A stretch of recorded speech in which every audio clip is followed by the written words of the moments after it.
minutes.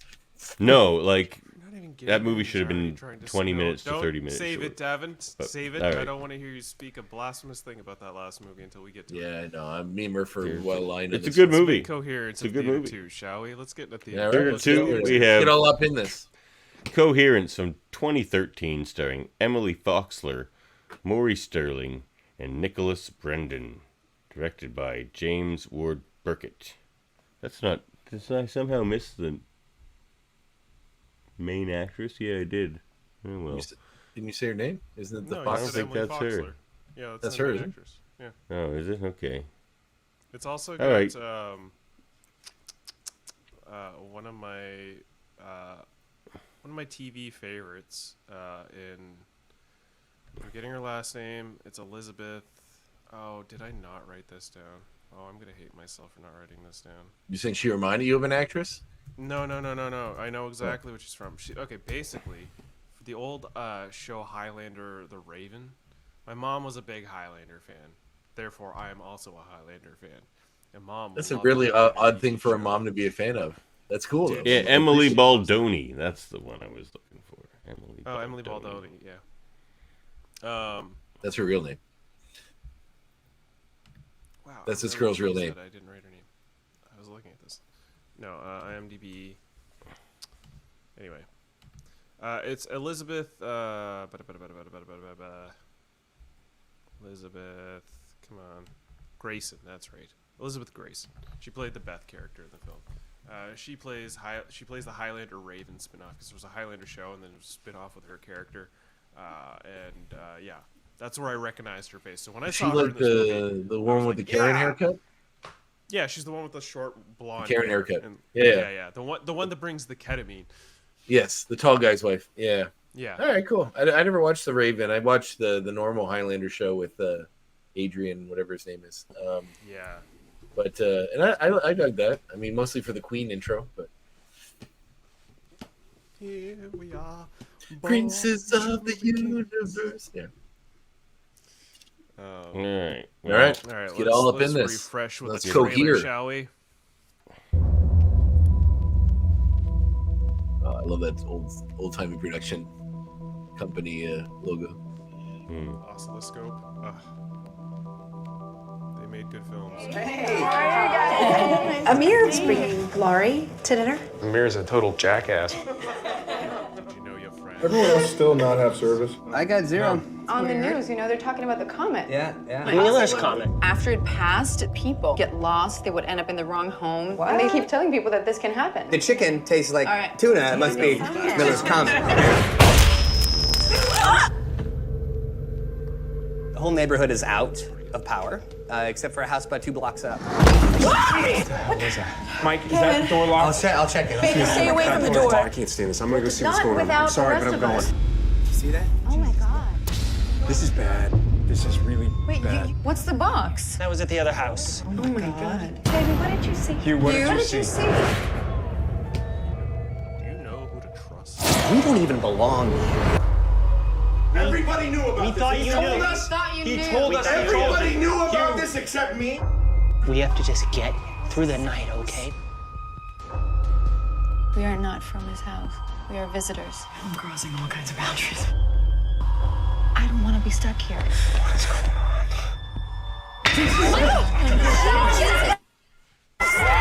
Sorry.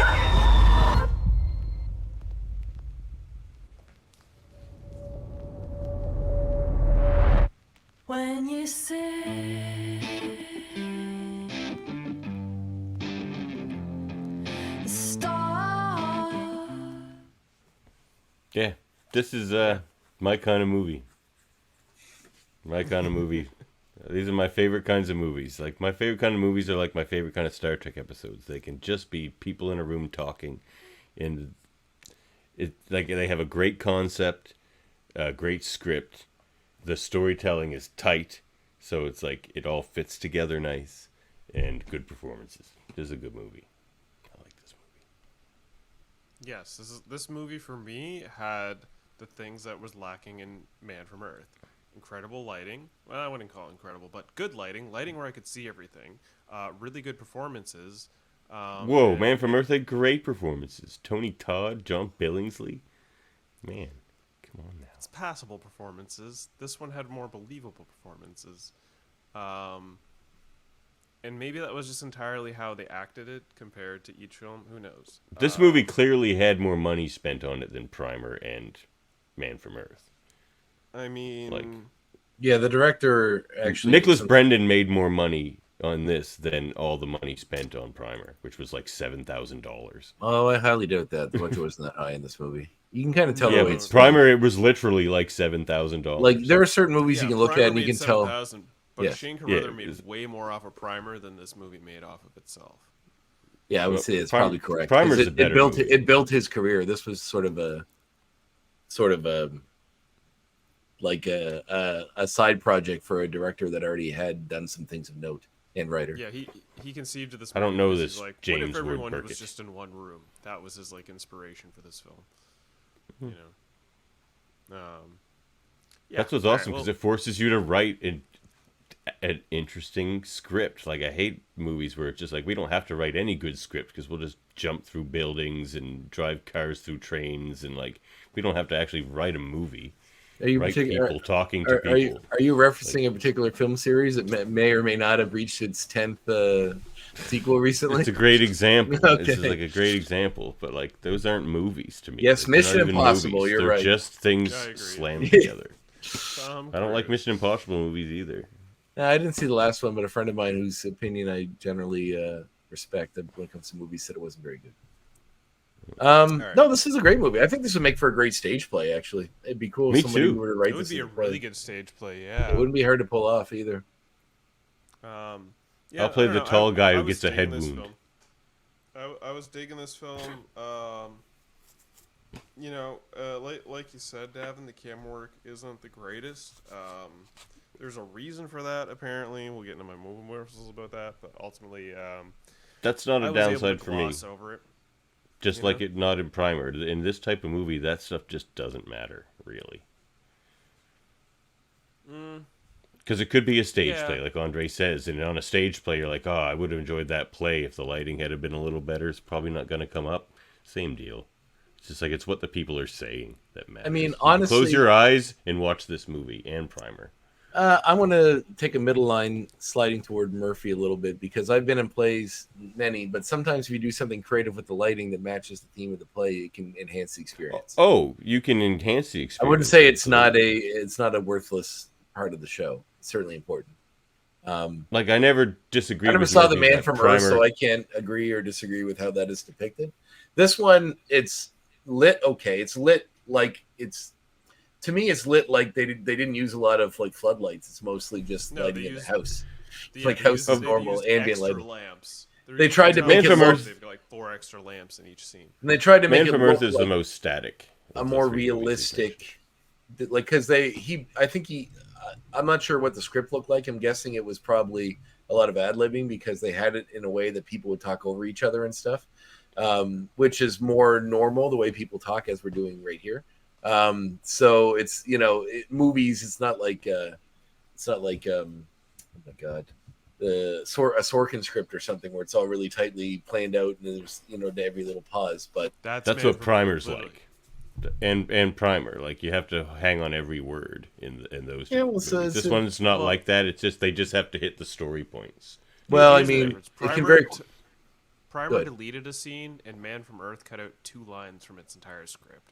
Yeah. Like I'll admit that's super impressive to be like, we're only cutting out these 2 lines, if anything, and that's it. Well, this one, like I say, just more ad libbing. It's just they need to. No, I mean, and if anything, like I find those movies sometimes get in their own way because sometimes it's tough when there's actually people talking over each other and all that sort of stuff to really to get all the pieces. But this one is actually, if anything, a benefit they did it that way because it does seem more like a normal thing. If you've ever spent time with friends, old friends at a dinner party somewhere, and I think this movie really captures how you can be annoyed by some of them. Obviously they say familiarity breeds contempt. So over the years, it does a good job of displaying that in a very realistic way. Yeah. But I think it looks more like a camcorder and filmed it in someone's house than an actually shot film. a good camcorder, but it's lit well. It looks real. Like it looks like I'm watching somebody that captured, you know, a real life incident that someone just had an epic You camera can for. tell between forefront objects and background Yes, objects. yes, and absolutely. It's well balanced lighting. Yep. Like they made full use of what they had, which was candles, lamps, Lots of candles. general house lighting, like Yep. lots of candles, lots of lamps. You know, they did what they could with what they had. How many So times in let's- this movie, though, did the whole group be like, "Oh my god, that's crazy. We shouldn't go over there," and somebody's like, "Pfft, I'm going over there." Like that just kept happening again and again in this movie. Yeah, I'm just gonna go over there. I'm just gonna leave it. spiraled It's just like, and then makes- they come makes- back I just like, got "Oh my a god, we wild gotta idea. stop going over there." But I got a wild idea. Let's just knock on the door some more. You know. yeah, Yeah. exactly. Well, it also makes Yeah. for an interesting concept behind the idea that, like, I often say I'm sort of, I guess, stoic in that I sort of believe that things just happen. You have to roll with them.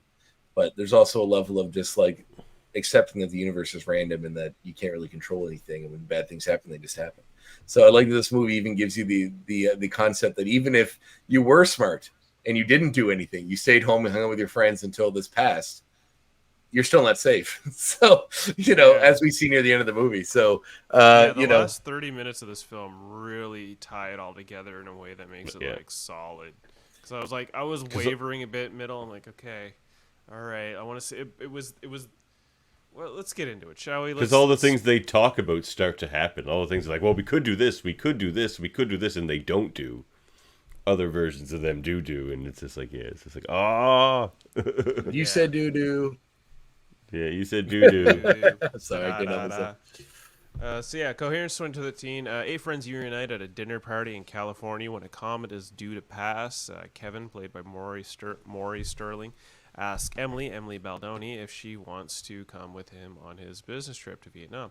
And she doesn't give him a definitive answer. Mike, Nicholas Brendan, and another guest is Emily's boyfriend. The gathering includes Laurie, played by Lauren Mayer, Beth, played by Elizabeth Grayson, and Laurie apparently is Kevin's ex-girlfriend, and Hugh, played by Hugh Armstrong, and Amir, played by Alexander Monaghan. Two of the other guests, they're all just gathering to have a nice little dinner, nice little get-together. You notice they all sort of just play characters based on their own name. Yes. So we're going to get into it early. This is my favorite scene of the film. My friends. It's my own little Of rescue course. remedy concoction, Right? but it's our own mix. It's very safe, I think. You want a needle for that? You can drop it into some She's so water. hem-hawing Just this. take the edge off it, in case you're worried. I don't know. Just some ketamine. It's echinacea, passion flower, a little valerian, and ketamine. So it's all natural. Meet a girl like this. That in a doesn't sound room. natural at all. And that's a horse tranquilizer. Yeah, but it's just like a whisper. Of I did that ketamine. once. You know, I just thought maybe in celebration. Are you offering the this concept. to Whisper. me? Because Well, to Lori anyone, is but- coming here? Well, I'm just saying. Thank you, love. I've That's watched all this right. woman chop so Ketamine many or- heads It's no off. big deal, but it's She's right offering here. ketamine Oh, yeah, at a you changed party. your mind. This My is brain nice. couldn't handle Where'd it. you get this? Galaxy, that Where'd you get this? Shade, stop it. Oh, Hi, baby. What? What? I'm here. What? All right. Hi. Hey, hurry. Hi. I like the subtle Borat reference in there. How are you? My wife. Do you guys want wine? I do. Cheese? Ketamine? Such a good line. Why is cheese ketamine? Only Xander could deliver a line like that with such like. Considering how problematic his life seems to have become in the past few years, Indeed. it seems like he was quite on the ball for this episode, for this show. It was in between con rages I guess so. or law problems. So yeah, these guys are basically having their their dinner. They're getting through it, catching up on old times, talking about their future. Eventually, they start talking about the comet that's breaking overhead, and Emily starts busting out this story about how this comet's has potentially appeared several times throughout human history, and there was a story about how this woman had a husband, and she was professing to the police that it couldn't be her husband because she killed her husband. And she starts dropping all these like sort of, precursor breadcrumb story bits that like is going to lead to the events that are later happen in the movie. Like these things have happened before, but they're just hearsay for the most part. These are stories. While everyone's gathered around the the fire, are you afraid of the dark style, you know. You know, they eventually the power goes out, and that's when they decide to start busting out the glow sticks, the blue glow sticks. You know, they gotta have light. Which everybody has. Everybody always has boxes of glow sticks at their house.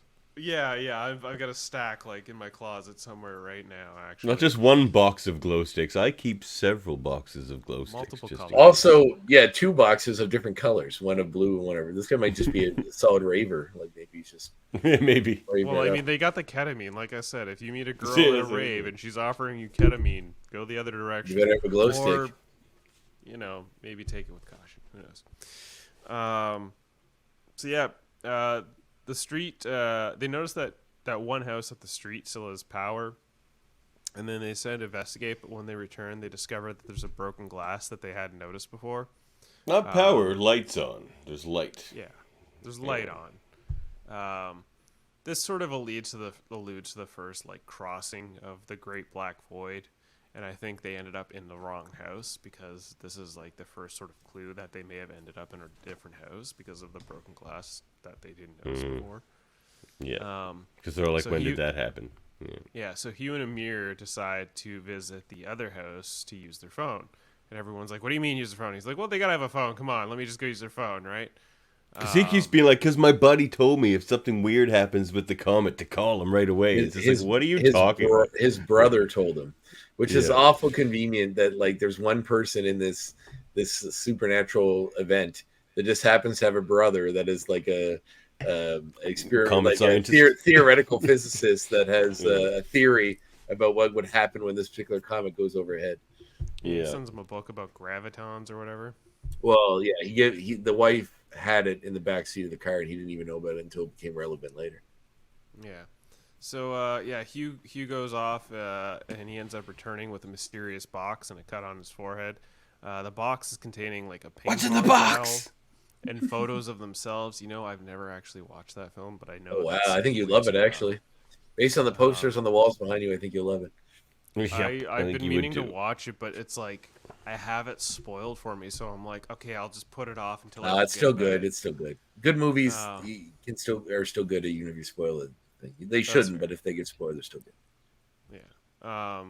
So yeah, they find that this box is containing a ping pong battle and photos of themselves, including one taken that night with the numbers on the back. And this is admittedly the point of the film where I was like, okay. Before you had my interest, you know. I thought the numbers were going to mean something different. I had a theory about the numbers that turned out to be wrong. Which is another thing I liked about this movie is it kept me on my toes. Like it wasn't predictable. Yeah, this was not a predictable film in any. I thought she was keeping track of which universe they were from, so I felt like she's like, these two are from Universe 1, these two are from Universe 2, and was doing it that way. But that's not a dice quite game, which I loved. It was a good little play. It's like, oh, it's actually we're gonna roll dice, and this is our number. It's a little D&D style, you know. Yeah. So yeah. Where was I on my notes? They realize that the other house is an alternate version of their own, and Emily begins to write a note to the other house, but they soon encounter what appear to be copies of themselves carrying red glow sticks. Both groups quickly retreat to their respective homes. That scene I thought was pretty cool because they're creeping around, but you know they just see them they just see them, and you know it's them, and it's like, what are they gonna do? And of course, their first reaction is just fucking run away from each other. Just scurry off. It was so funny. Scurry off. Yeah. It's like, I don't know about you guys, but I feel like if I was in that situation, I would have been like, "Ma?" Yeah, I probably would have tried to talk to myself. I would have tried to talk to myself. I've been like, "Are you a murderous version of me?" Yep. Well, I mean, they do mention early on when figuring out what's going on here. And I feel like it might have been before the scene, but I'm not 100% sure. Well, they do figure out that because when the buddy comes back from the first trip, he says that they saw versions of themselves in the other house, or he fell down, he found the box, he saw himself, or he saw a version of everybody talking without him there in the house. And then that's where they start figuring out that it's something to do with parallel universes. And they talk about the Schrodinger's box thing, which, I mean, anybody that watches fiction or is into science, sci-fi, or theoretical physics, they probably understand the concept that, like, you know, that the quantum physics implies that if something is, you don't know exactly what something is, it stays in a state of flux. So you put a cat in a box, and there's a 50-50 chance of the poison being released in the box to kill the cat. The cat's somewhere between life and death. And they surmise that they're in a Schrodinger's box until this comet completely passes Earth. For this minute while it's passing overhead, it's converging in different ways. So they're all the same versions of themselves they were until the comet passed over and the power went out. After that, they start splitting in different directions based on decisions that they make. Yeah, exactly. So yeah, they've all come to understand that the comet has like created a split reality, and one of these realities will collapse when the comet passes. So the tensions starts rising among this group. And they told that story about the historically how it happened. Was anybody else disturbed by Costco Jason Schwartzman? That guy looks so much like Jason Schwartzman, but going bald. It threw me for a loop. That guy in the right. Guy. Oh, so much so. I don't know. So about this that. is a mirror. This is played by Alex Manigan. This is actually one of the writers of the film. Oh, cool. Yeah. So this is about the point in time where we come across Andre's favorite scene. So they've kind of started unraveling that, hey, we might not be the only ones of ourselves, and we start getting sort of revealed as an audience that there's multiple dimensions of these people. More than just two houses, yeah. And it's more than just two houses, and we get that whole red and blue scene. So this is Andre's favorite scene here.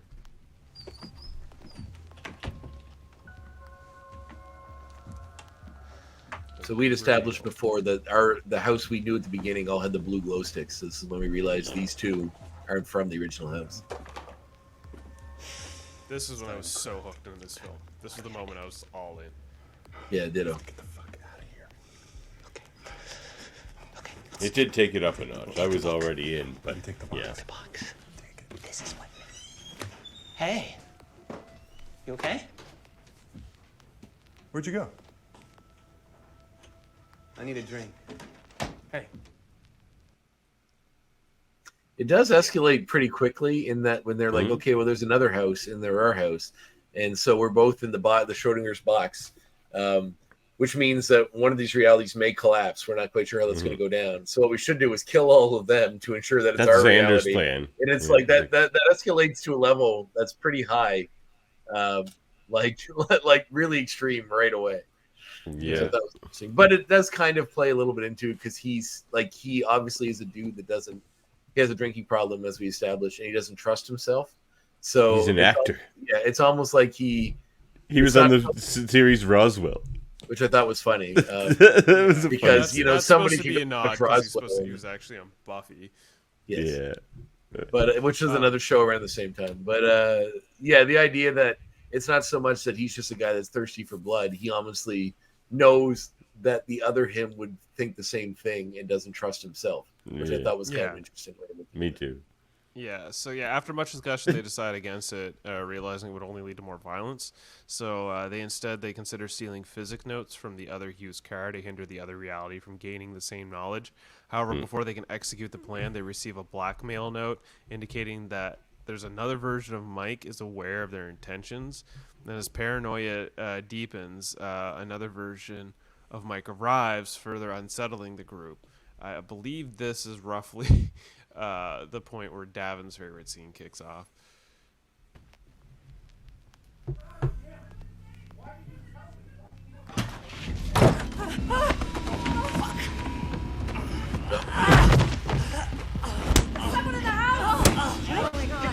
Someone in the house! No. It all happens very fast. It's so fast. Who the fuck? What's that? Mike. So Xander just killed Xander, and the reason I liked it so much is because, like I said, I was already in. I was loving this movie, and that actually made me chuckle. That's the only part of this movie. Davan and I talked about this a bit last night after the X-Men show because he didn't realize this, and I said, well, that's obviously why they cast Nicholas Brennan, because he has a twin brother that acts as well. So Davan didn't know he had a twin brother. So it's like it's a good way to save money. Yeah, Murphy there's an episode of Buffy where there's two Xanders, and it's actually his twin brother. Yeah, I'm sorry. Xander has a twin brother. Yeah. Nicholas Brennan. Does he have run-ins with the police as well? I don't know, but he is a twin brother. Yes, that acts as well. I don't know if he's a full-time actor or he just acts when they need Xander to have They need a double or whatever. Xander. But when the second I saw him come through the door, I was like, well, that's why Nicholas Brennan's here. So he can save a lot of budget on effects when he can just get a guy with a twin brother to play himself from different universes. That's okay. So that's how they did that scene. Yeah. All right, I was like, that must have been good cutaway in like stunt work or something. No, I that don't know. literally his twin brother, 100%. That's funny. Yeah, that Buffy episode where he split into two people was also his twin brother. So yeah, he does get used. He does get used to cure occasionally. And that was appetizers with Andre. Yeah, I sprinkled them throughout the. So yeah, basically, that sort of chaos unfolds. There's Elizabeth starts bleeding from the nose from, I assume, the stress. I thought it was like because of dimensional reality stuff, but she ends up like bleeding on Emily, and Emily freaks out. I think that her name was Emily, or I forget. There was one of the girls that just couldn't handle blood, and she like freaked out. But yeah, after I don't think whole, he killed Xander. He just knocked him out or something, didn't he? He killed him. Like, no, he didn't kill him. He just No, he knocked didn't him kill out. him. Like, he was still breathing. Oh. Yeah, he just basically attacked him, hit him a couple Because times. they have a whole conversation later. So okay. Yeah. So yeah, at this point, the main character, Emily ventures outside in search of a better reality, because she's getting sort of like this is getting too wild. This is the part of the movie that I really like the most, and it's the scene I wanted to pick because it was really well edited. I just wish there was more from this scene. I would have liked to have seen like her just quick, rapid Edgar Wright style editing, opening like 10 different boxes with like a different item in each one to show that there's really way more than just like the 3 realities that they're trying to present. Like at this point, you come to realize there's way more realities that's happening throughout this Schrodinger's box of time bubbleness that's happening in this cul-de-sac. And I was really hoping, we would see more boxes to emphasize that, but it was really glossed over. She's looking through windows. There's points where you see people like tied up and beating, and she's like looking above and sees the comet's about to pass over, and she's like peering through windows. She eventually comes across. I don't think an Edgar Wright style multiple cut thing really fits this movie, though. That would be distracting.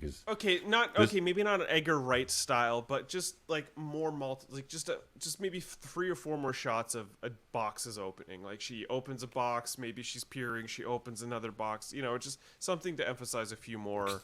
Because this is one of like these more immersive movies that I really like. These are the ones where I feel like I'm in the room, like Primer's the same way, Man in the Earth's the same way. Like you just feel like you're sitting in the room with them because there's no like nothing too fancy with the CGI or camera work or anything happening that makes it not feel real anymore. I like that type of realism, I think.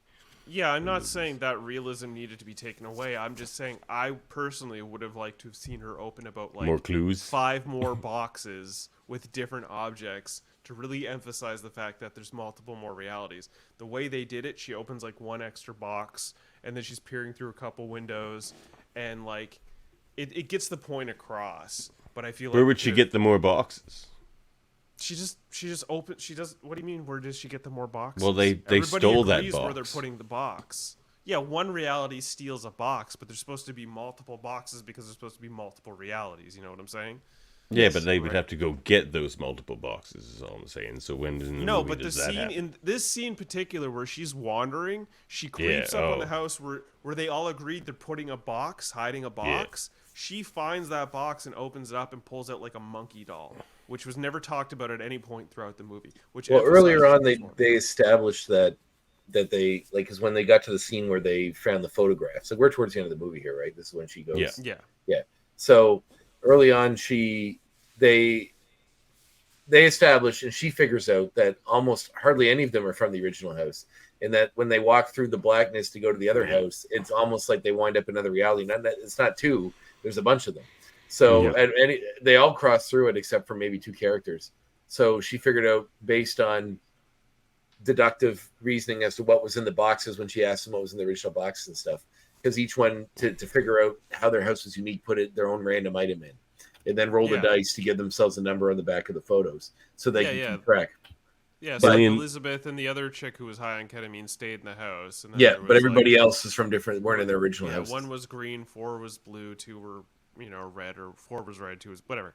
And the hopelessness of it too, because those two guys are like, well, let's just go back and hopefully we land in our regular universe. And well, the and guy's even like, dude, that's impossible. Like the randomness of all this, even the chance that we're gonna walk through there and get back to where we want to go, we're stuck here. He even says even that the we're blackmail stuck here, note, man. like when Nicholas Brennan's character thinks that he can stop himself from doing any violence against them by blackmailing him with the knowledge that he knows that he had sex with the other guy's wife earlier on. I think it was before they were together, wasn't it? Or just when they were together? Yeah, I was like wondering why it was such a big deal. Yeah, he was just mad he wasn't told. He's like, you didn't tell me. But then when another version of him from another universe does the same thing to him, and that sets off the whole insanity. Yeah, it's when he gets the note on the door that you've come to realize, like, oh, there's more than just the 2, because they play it off like there's only the 2.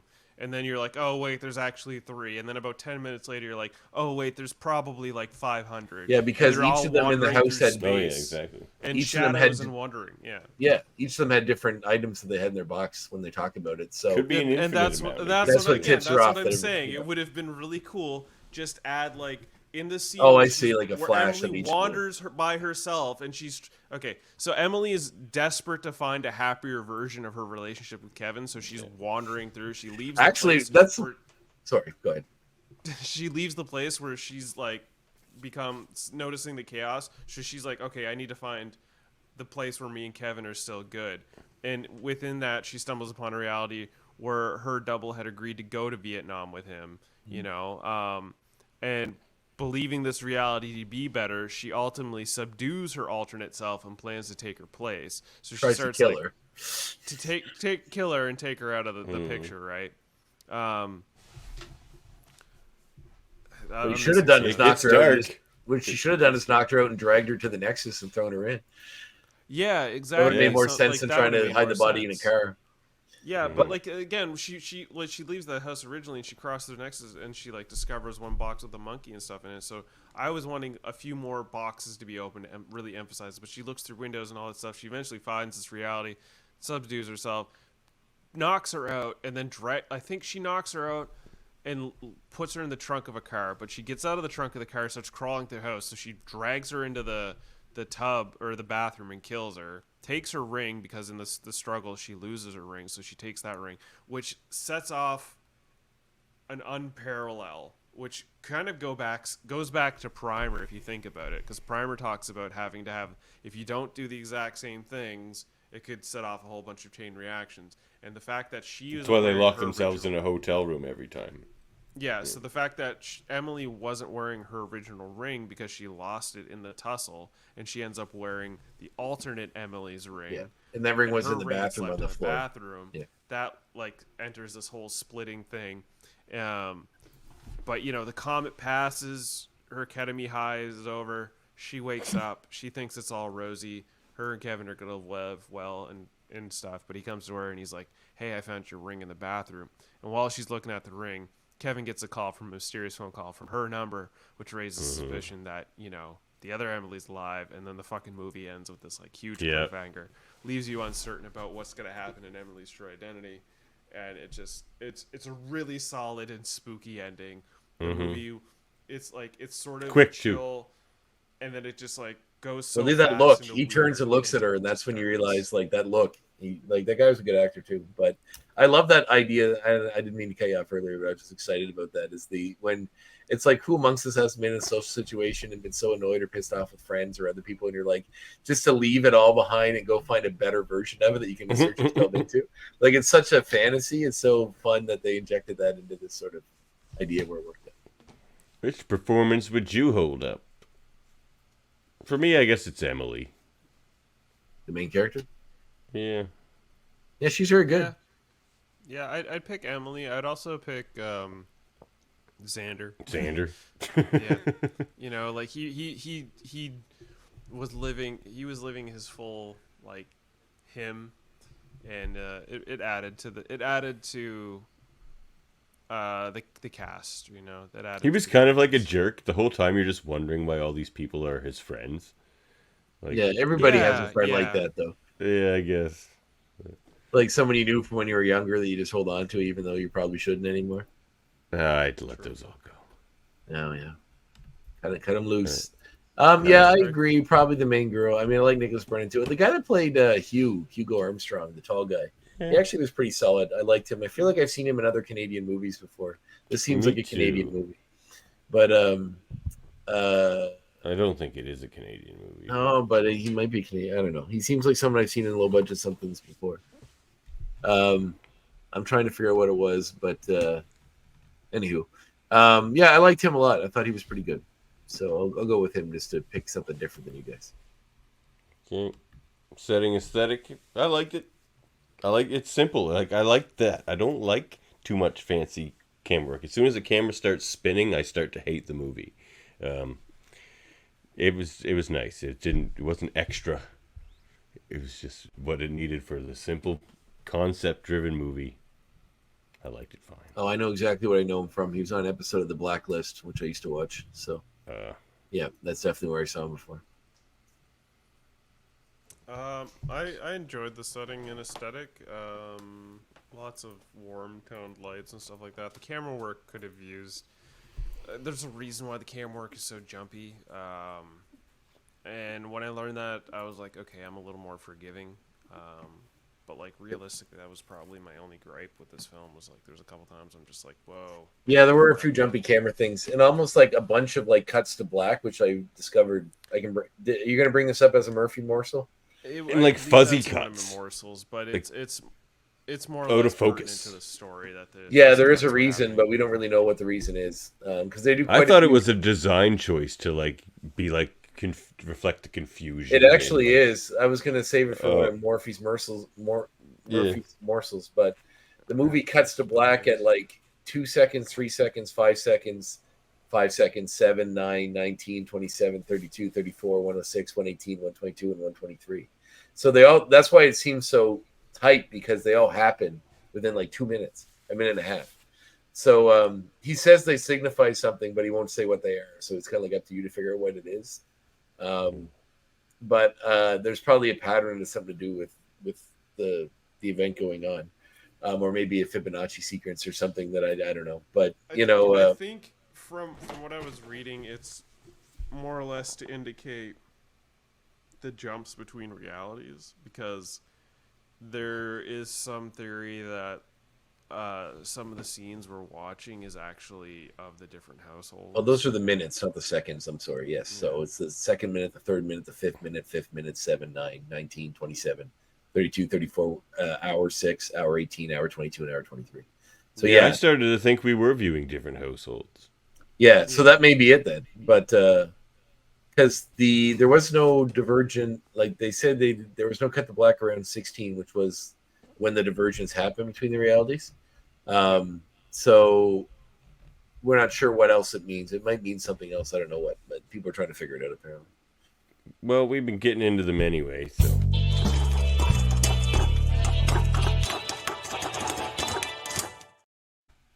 The movie morsels for the movie Coherence from 2013. The actor who plays Amir, Alex Manoogian, is also the co-writer. He was essentially the mole who helped guide scenes if the actors went astray. When Emily Baldoni leaves to find a new house, a deleted scene had her pass one where a seance is held over the dead body of Mike, played by Nicholas Brendan. Xander. The night M went searching for different houses was filmed the same night the director's wife had their baby. It was a home birth held in the same house the movie was filmed in. Weird. Instead of yeah. Apparently, she was willing to let the director make the movie if it was like within so many weeks or was within the home or something like that. She was like, okay, fine, you can make your film at our house. So instead of scripts, the actors would receive only a small paragraph that only they would see as their goals for the day. This allowed for the story to unfold naturally and create genuine reactions in the other reactors because they were mostly ad-libbing. The set only had 5 crew members, 2 sound guys, the director of photography, the director, and producer Lean Bowsiger. BAUS. Murphy's determined to butcher every name he's having a possibly stroke can for the length of this podcast. Balsiger. The reason the cameras are so shaky was not so much a stylistic choice as it was giving the actors the freedom to go anywhere they wish to. So it was more or less playing off the actors ad-libbing and saying their lines. The camera works like, okay, we're going over here now, and it's like, so you guys just didn't block anything. Okay, sure. The filmmakers did not reveal. Difficult for the cameraman. Yikes. This is one I kind of 100%. liked, and I'm curious. I assume maybe they just filmed an actual comic, but the filmmakers did not reveal how the comic was filmed, other than to say it was a practical effect. It seemed like stock footage to me, but whatever. It's probably just fireworks. A firework? It could have been a firework. Just fireworks. Maybe. You know, like when they have those ones that disperse, you kind of it does look like it's trailing, which is cool, but the effect on that is pretty they neat. have Actually. trailing fireworks. But... And the final morsel, the characters and by association the film uses the terms for quantum coherence and decoherence exactly backwards. While the characters refer to an isolated independent quantum state as decoherent and therefore stable, in reality, a quantum state is said to be coherent when it remains isolated in such a way. Quantum decoherence occurs when the system interacts with its environment and is no longer in its preserved coherent quantum state. Cinematography by Nick Sadler, edited by Lance Pierre, music by Kristen Oren Darude, release date of September 19th of 2013, the Austin Fantastic Fest, June 20th, 2014, United States. Running time of 89 minutes, a budget of $50,000 with a box office of $139,000 and $745. Rewatchability. Yes, and here's another reason why. What you just said there, Murphy. 1 hour and 29 minutes. That's the perfect length for a movie. Movies used to always be an hour and a half. You could just count on it. Like, for the most part. Now you can count on everything being 2 hours and 20 minutes, and most of them can cut out 40 minutes, and it turns me off. This movie is the perfect length. I would watch it again. Somebody's sowing their argument for the next movie early. I know he likes to do that, doesn't he sure does. He leaves. Well, that's part of this show too. It's relating these three. No, it's you pulling seeds that you think you can use later as an argument. That too. I think this film does have rewatchability. I would definitely show a date this movie. I can't say I may rewatch it by myself again, maybe down the road. It has rewatchability. I'll let you two talk about this. I'll be right back. But I'm not just sowing seeds. There wasn't one single scene in this movie that I had the thought. You know, it was also an hour and a half long. Quest for Love. That's it. Yeah, and it wasn't too long. That's not true. It was too long because it just didn't have the depth of story. It was just a simple, it could have been a 40-minute play. No, it didn't need to be an hour and a half. Yeah, but you can't have them running around it. You can't have them running around places and airports and whatnot in a place. That was a long chase, though. That didn't need to be that you have to be a little more creative with some of that stuff. But yeah, 100% this holds up. It's a great movie, and I feel like knowing what you know after watching it would behoove you to go back and watch it again because you pick up things and notice things that you didn't notice the first time. That's the same with Primer. This movie's a lot like Primer. Yeah, they mentioned it. The director was not accused, but mentioned that it was similar to Primer, and he said, if anything, that movie just gave him the comfort to make this one because it showed him that there's a demand for this sort of movie. That movie did well, so he thought, well, I can do something that's similar. The movies are quite different, he said, but the idea behind keeping it tight in a box and doing that sort of thing came from that. I would rather watch this movie 10 times in a row than 10 different Fast and the Furious movies. No, I agree. Like that. I don't like the Fast and Furious movies. I would watch 10 different movies than 10 Fast and the Furious movies. Yeah, I agree. I'd rather watch two strange movies than I don't know anything about than that one. But all right, well, it does hold up. We all agree, I believe. All right. So, We have an addition to the A list there. That's very good. So moving on to Theater 3.